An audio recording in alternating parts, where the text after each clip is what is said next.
नमस्कार, आप देख रहे हैं एमपी न्यूज। मैं हूं निधि आपके साथ और स्वागत आपका एमपी न्यूज के खास कार्यक्रम न्यूज रूम में, जहां कुछ ताज़ा तरीन खास खबरों पर हम नजर डालेंगे। सबसे पहले शुरुआत करेंगे पॉलिटिकल अपडेट्स के साथ। तो मध्य प्रदेश में चुनाव से पहले जुबानी जंग भी तेज हो चली है। पूर्व मुख्यमंत्री और पीसीसी चीफ कमलनाथ के सभी सीटें जीतने के दावे पर प्रदेश के गृह मंत्री नरोत्तम मिश्रा ने तंज कसा है। उन्होंने कहा कि ये दावा वो इसलिए कर रहे हैं ताकि कांग्रेस में बाकी जो बचे हुए हैं वे भी कहीं भाग ना जाए। लोकसभा चुनाव के वक्त भी उन्होंने यही कहा था कि 23 सीटें जीतेंगे और विधानसभा में भी ये कहा कि 1/3 सीटें जीतेंगे। लेकिन चुनाव परिणाम में क्या हुआ ये सब जानते हैं। वहीं कांग्रेस द्वारा शासन के चावल की गुणवत्ता पर उठाए गए सवालों पर गृह मंत्री ने कहा कि कांग्रेस को किसी भी तरह का कोई भी आरोप लगाने का अधिकार ही नहीं है, क्योंकि वे जनता के बीच जाते ही नहीं है। कोरोना संकट काल हो या फिर हाल ही में जो बाढ़ की स्थिति बनी, उसमें भी देखें तो कांग्रेस पार्टी का कोई भी नेता जनता या किसानों के बीच नहीं पहुंचा है। वोट के लिए सिर्फ बीजेपी को कोसने की बजाय कांग्रेस को जनता की सेवा भी करनी चाहिए। तो कुल मिलाकर इस तरह से गृह मंत्री नरोत्तम मिश्रा ने सीधे शब्दों में कांग्रेस पर निशाना साधा। अगली अपडेट, और ये काफ़ी बड़ी खबर है कि प्रदेश भाजपा की बहुप्रतीक्षित नई टीम बनना शुरू हो चुकी है। दिल्ली में राष्ट्रीय अध्यक्ष जेपी नड्डा और संगठन महामंत्री बीएल संतोष से चर्चा के बाद 5 प्रदेश महामंत्रियों की मंगलवार देर रात घोषणा कर दी गई।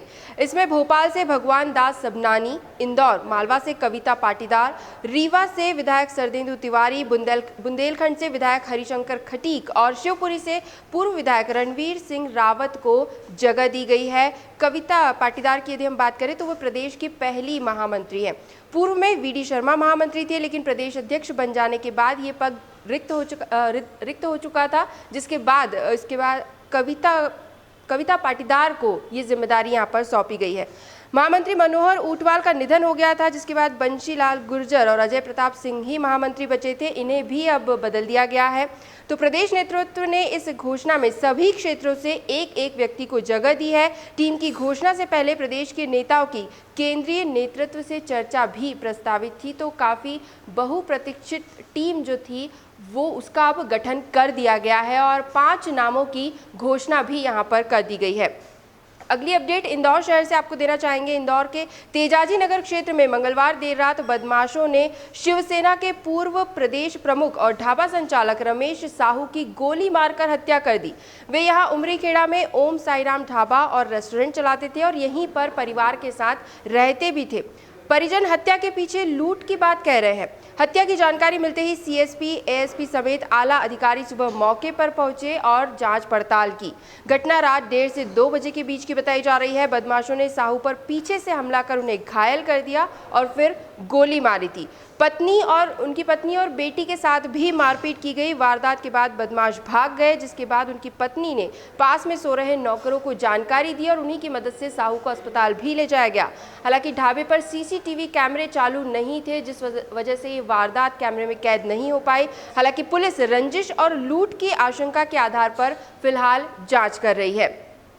अगली अपडेट, उज्जैन से महाकालेश्वर मंदिर में शिवलिंग के क्षरण के मामले को लेकर मंगलवार को सुप्रीम कोर्ट ने एक बड़ा फैसला सुनाया है। इसमें अब ज्योतिर्लिंग में पंचामृत पूजन पर रोक के साथ ज्योतिर्लिंग को घिसने और रगड़ने पर भी पूरी तरह से प्रतिबंध लगा दिया गया है। इसके साथ महाकाल मंदिर प्रबंध समिति को आदेश दिया गया है कि मंदिर समिति क्षरण रोकने के उपाय तत्काल प्रभाव से लागू कर दे। कोर्ट ने कहा कि एक्सपर्ट कमेटी के सुझाव को अमल में लाया जाना चाहिए। साल 2013 में उज्जैन की सारिका गुरु नामक महिला ने महाकाल मंदिर में शिवलिंग क्षरण को लेकर हाईकोर्ट में एक याचिका दायर की थी। बाद में केस सुप्रीम कोर्ट चला गया और तभी से लगातार सुनवाई चल रही थी, जिसे लेकर अब फैसला आया है। उज्जैन कलेक्टर आशीष सिंह की माने तो शुरुआती जानकारी के अनुसार अभी फैसले की कुछ ही बातें पता चली है, जिसमें मुख्य तौर पर यह है कि अब आम श्रद्धालु पंचामृत अभिषेक नहीं करा पाएंगे। शासकीय पूजन में भी पंचामृत पूजन हो सकेगा, लेकिन केवल दूध और जल ही चढ़ा सकेंगे। श्रद्धालुओं को शिवलिंग पर घिसना और रगड़ना, हाथ लगाना शिवलिंग को, वो भी प्रतिबंधित कर दिया गया है। यानी कुल मिलाकर अब शिवलिंग क्षरण को रोकने के तमाम जो उपाय हैं वो तत्काल प्रभाव से लागू किए जा रहे हैं, और जिसमें खास तौर पर शिवलिंग को टच करना, छू कर उसकी पूजा करना, ये पूरी तरह से प्रतिबंधित कर दिया गया है। अगली एक और अपडेट आपको बता दें, जबलपुर हाईकोर्ट ने मध्य प्रदेश में निजी स्कूलों की मनमानी फीस वसूली के मामले में एक महत्वपूर्ण आदेश सुनाया है। कोर्ट ने अपने अंतरिम फैसले में कहा कि निजी स्कूल लॉकडाउन से पहले तय की गई ट्यूशन फीस ही वसूल सकेंगे, यानी फीस में बढ़ोतरी नहीं की जा सकेगी। पहले ही राज्य सरकार ने सिर्फ ट्यूशन फीस लेने के आदेश जारी किए थे और अब ट्यूशन फीस में बढ़ोतरी भी नहीं कर पाएंगे निजी स्कूल। मध्य प्रदेश में अब कोर्ट ने अंतरिम आदेश जारी करते हुए अभिभावकों के पक्ष में फैसला सुनाया है। जबलपुर हाईकोर्ट ने अपने आदेश में निजी स्कूलों को कोरोना संकट काल में केवल ट्यूशन फीस वसूलने के निर्देश दिए थे और ये ट्यूशन फीस भी लॉकडाउन के पहले जो तय की गई थी उतनी ही ली जा सकेगी। इसके अलावा कोरोना संकट को देखते हुए स्कूली शिक्षा विभाग ने एक और बड़ा फैसला लिया है, जिसके तहत विभाग ने आगामी 30 सितंबर तक प्रदेश के सभी सरकारी और निजी स्कूलों को बंद रखने के निर्देश भी दिए हैं। हालांकि इस दौरान ऑनलाइन क्लासेस के जरिए बच्चों की पढ़ाई जारी रह सकेगी। बोर्ड क्लास के विद्यार्थी पालकों की अनुमति के साथ डाउट क्लियर करने के लिए स्कूल जा सकते हैं, क्योंकि वहां पर स्कूलों में 50% स्टाफ 50% टीचर्स अलाउ किए गए हैं। तो फिलहाल कोरोना संकट काल को देखते हुए ये अहम फैसले लिए गए हैं। और अब अंत में हम बात करेंगे मध्य प्रदेश में कोरोना संक्रमण को लेकर, जो कि फिलहाल बेकाबू होता नजर आ रहा है। मंगलवार को प्रदेश में नए 1525 प्रकरण देखने को मिले, जिससे कि प्रदेश में पॉजिटिव मरीजों का आंकड़ा 65,490 तक पहुंच चुका है। मंगलवार को प्रदेश में कोरोना से 32 मरीजों की मौत भी हुई है और ये एक दिन में मौत का सबसे बड़ा आंकड़ा है अभी तक का। कुल संख्या मरने वालों की 1426 हो चुकी है प्रदेश में। राजधानी भोपाल की बात करें तो 199 नए संक्रमित पाए गए, जिससे कि कुल आंकड़ा 11,513 तक पहुंच गया है। इनमें प्रदेश के लोक स्वास्थ्य यांत्रिकी राज्य मंत्री ब्रजेंद्र सिंह यादव और अशोकनगर के पूर्व विधायक जजपाल सिंह जज्जी भी शामिल हैं। फिलहाल चिरायु अस्पताल में इनका इलाज जारी है।